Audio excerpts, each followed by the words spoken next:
Tainui is a tribal waka confederation of New Zealand Māori. The Tainui Confederation comprises four principal related Maori iwi of the central North Island of New Zealand: Hauraki, Ngāti Maniapoto, Ngāti Raukawa and Waikato. History. Early history. The Tainui iwi share a common ancestry from Polynesian migrants who arrived in New Zealand on the Tainui Waka, which voyaged across the Pacific Ocean from Hawaii to Aotearoa, North Island, approximately 800 years ago. According to Pēti Hurinui Jones, the Tainui historian, Tainui first entered the Waikato about 1400, bringing with them kumara plants. By about 1450 they had conquered the last of the indigenous people in a battle at Atiamuri. Contact with Europeans. During the late 1840s and early 1850s, European missionaries introduced Tainui to modern inventions, such as the watermill, and gave them instruction in how to raise various European crops. Potatoes were particularly widely planted. They set up a trade school in Te Awamutu to educate young Tainui so they became literate and taught the basics of numeracy and farming skills. Two mills were built to grind the wheat into flour, one near Cambridge on a stream leading to the Waikato River. Some parts of the mill are still visible. Later in the 1850s, 6 others were built in the general area. Produce was exported as far as Victoria and California. However, the relationship was far from one-sided. The Tainui tribe provided food to the European settlers, and the present European population would have been literally starved out of the country but for the extraordinary exertions made by the Aboriginal inhabitants to supply them with cheap provisions. As the Southern Cross newspaper reported in 1844, a year later, when the less than 4,000 settlers of Auckland were under threat from an attack from Ngāpuhi from the south, Tainui Rangatira Te Wherowhero asked for assistance in the planned attack. Responded, "You must fight me if you come on to Auckland, for these Europeans are under my protection," referring to Auckland as the hem of his cloak, and placing it under his personal tapu. During this time large numbers of new migrants came to Auckland, and Te Wherowhero established a house in Mangere so he could oversee trade and get advice from the government. For a brief period until the mid-1850s, Tainui made a good return from selling food to the new settlers, but this all came to a sudden end when traders realized they could get food, especially flour, much cheaper from New South Wales. Tainui set up a bank at Cambridge to take the deposits of Maori traders, but this was burnt down by the people when it was found that chiefs were using the money as their own. Relationships between Europeans and Tainui soured as Europeans began to outnumber Maori. Around 1858, across all of New Zealand, stopping them from being dependent on friendly tribes for food and protection. At the same time as respect for even high-ranking Maori waned, desire for land settled by them grew among Europeans.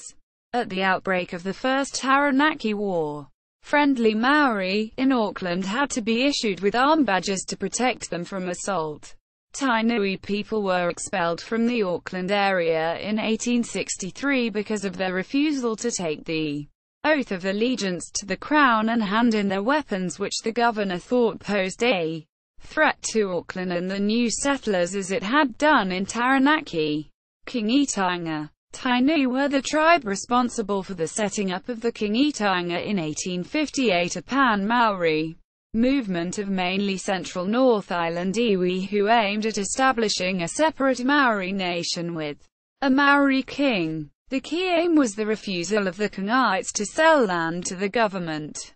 The first Maori king was the great Waikato warrior Te Wherowhero, who came from a great line of Rangatira. Tainui, who had conquered much Taranaki land, sent warriors to help fight the settlers and British soldiers in Taranaki to prevent minor chiefs selling land to the government. Missionaries at Tiawamutu told the King Itaunga they would be considered rebels by the government after they refused to take an oath of allegiance to the crown. Tiawamutu was a missionary settlement built by the missionaries and Maori Christians in July 1839, after they observed Tainui cannibals who had been fighting at Rotorua return with 60 backpacks of human remains and proceed to cook and eat them in the Otawhaupa. Onset of conflict in the Waikato. Missionaries, who had been advising the government that Maniapoto in particular were collecting guns and powder, were expelled from Tiawamutu. Rewi Maniapoto and his followers tried to kill Magistrate Gorst in 1863, but his life was saved as he was absent. The rebels stole his property and burnt down the mission and the native trade school. All of the peaceful farmers and missionaries who had lived in peace for many years were threatened and forced out of the Waikato. In 1863, King Itaunga supporters tried to kidnap the Maori wives of European settlers and their children and extort a tax from them, but most families escaped due to the help of Christian Maori, who did not support the Kingites. Only French Catholic settlers were allowed to stay provided they paid the tax. Wiremu Tamihana, the kingmaker, who was considered a moderate, wrote a series of threatening letters to Governor George Grey. He was an educated Christian who had lived with Governor Grey as a youth, and tried to stop Tainui fighting. At Rangiriri he went to the defensive line and tried 12 times to persuade the warriors to leave, but they refused. After their defeat in 18 battles at the hands of the British and Kupapa Maori, who fought alongside the troops, the remaining Tainui retreated south of the Punui River and set up a quasi-autonomous community based around the King Itaunga. Some Tainui, such as Wiremu Te Wero of Ngati Naho, who was a magistrate for the Pokeno area, fought with the British at Rangiriri and later manned a new wooden redoubt at Rangiriri for 4 years after the defeat of the Kingites. Later he became a Maori MP, living in the King Country. They established their own press, police force, laws and governing body. Europeans who entered the King Itaunga area were killed. However, because the country was unproductive and the people cut themselves off from European civilization, they struggled to develop the King Itaunga ideal. A number of Pakeha had lived with Ngati Maniapoto since 1842, such as the French trader Louis Hetet. All of them married Maori women. Drunkenness became a problem among the King Itaunga supporters south of the Puniu, particularly after the arrival of Te Kuti, who had a long-established drink problem from his youth. Friction broke out between the Maniapoto hosts who wanted to engage with the European settlers and the conservative King Itaunga adherents who wanted to retain power and remain isolated. Peace. Over time the more forward-thinking ideas of Maniapoto prevailed. Land was sold to the government and work was given to Tainui men on roads and on the main trunk line railway. Maori men were given the vote and Maori were given 4 members in parliament who all argued strongly for modernization and acceptance of the benefits of Pakeha civilization. Following this, schools, stores and churches were built. Some of the Tainui leaders were employed by the government as advisors or given government pensions in recognition of their change of heart and willingness to engage with the government. Tainui continued to work behind the scenes to recover the remainder of the land they believed was wrongly confiscated. 120,000 acres, 490 square kilometers, was returned by 1873 from them after their defeat during the land wars. Some land reserves were given back to Tainui, but this act caused intra-tribal friction for many years because most of the land retained by the government was in the north and central Waikato. None of the Maniapoto land was confiscated, despite the fact they were the most actively hostile iwi and Taranakian during the Waikato campaign, and this annoyed the other Tainui iwi. Return of confiscated land and compensation. 120,000 acres, 490 square kilometers, of land was returned to the rebels a few months after the British victory. In 1926, a government commission agreed to pay an annual payment of £3,000. Tipuaya, the main force in Tainui leadership, indicated to the government that the tribe was prepared to accept money in compensation for the confiscated land. In April 1946, an additional payment of £5,000, later $15,000, per annum was made in perpetuity. This was considered a full and final payment by the Crown. But although accepted by the Kingitanga royalty, some members remained discontented as they wanted land. This was a deal worked out directly between Tainui leadership and the Prime Minister Fraser after a hui at Turongawarewi. The deal was accepted by Rory Edwards speaking for Tipuaya.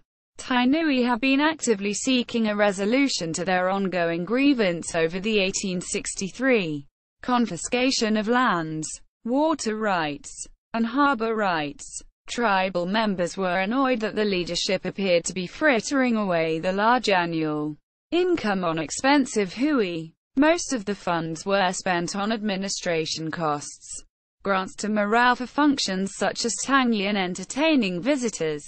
In 1995, as part of the Treaty of Waitangi settlement, the tribe received a second lot of compensation amounting to $195 million, made up of cash and parcels of land in and around Hamilton, such as the former Air Force Base at T. Rapa, now called the base.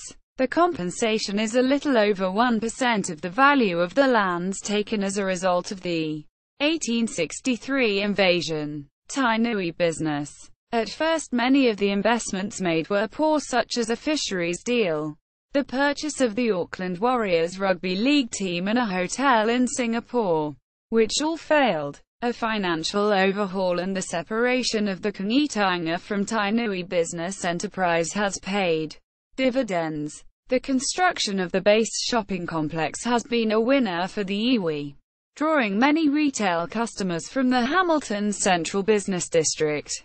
Tainui business supports the Kingitanga financially, as well as fostering tertiary education for tribal members with grants. Tainui has very close links with Waikato University, and each year the university closes down during major Tainui celebrations. From 2002 until 2008, Tainui was also the name of a Maori electorate in Parliament. It was replaced by the Hauraki Waikato electorate. In 2009, it was announced that Tainui Group Holdings was to develop farmland adjacent to the Ruakura Research Station and University of Waikato, and plan to establish an inland hub for the redistribution and repackaging of containerized products, complementing the ports of Auckland and Tauranga. Ruakura will be centered around the existing and planned infrastructure, being the East Coast Main Trunk Railway line and the proposed Waikato Expressway.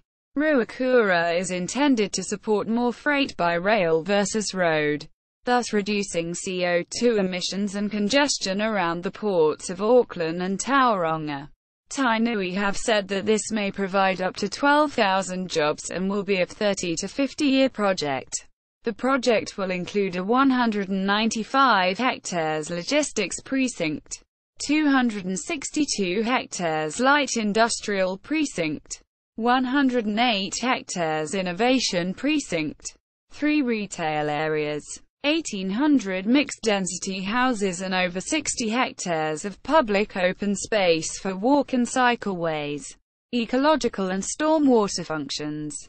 The project has been approved by an independent board of inquiry, which will enable development to start in 2015, which will provide much-needed employment and amenities to the eastern side of Hamilton.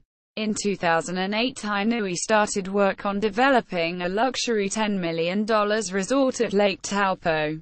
The business failed with the onset of the recession, and the assets were valued by Jones Lang LaSalle registered valuers at about $3 million. The failure of this venture under the direction of Mike Poio, Tainui Holdings CEO, has raised questions about the ability of the iwi to develop the $3 billion inland port. Few details of the Taupo disaster have been made public. The Waikato Times in September 2014 reported internal friction in the tribe between those who see the port development as risky and those favoring a higher risk model. After the failure of the Taupo venture, the tribe is uneasy about risking its asset base on such a huge venture. In November 2014, a new morale-based management structure was voted and designed to rein in risky development. Further reading: Kelly, Leslie G. 1949. Tainui: The Story of Hoturoa and His Descendants. Wellington: Polynesian Society. Jones. Peti Hui Nui. Biggs, Bruce. 1995. Ngāriwi o Tainui: The Traditional History of the Tainui People. Dakurero Takuihoo Ngā Tupuna. Auckland University Press. ISBN 1869401190. Bowen, Edmund. 2005. Climates of War. Hazard Press. Official site of the tribe. Waikato. Ruakura Development website. Official site of the tribe. Maniapoto. Official site of the tribe. Raukawa. Official site of the tribe. Hauraki. Hauraki Tribes in Tiara, The Encyclopedia of New Zealand.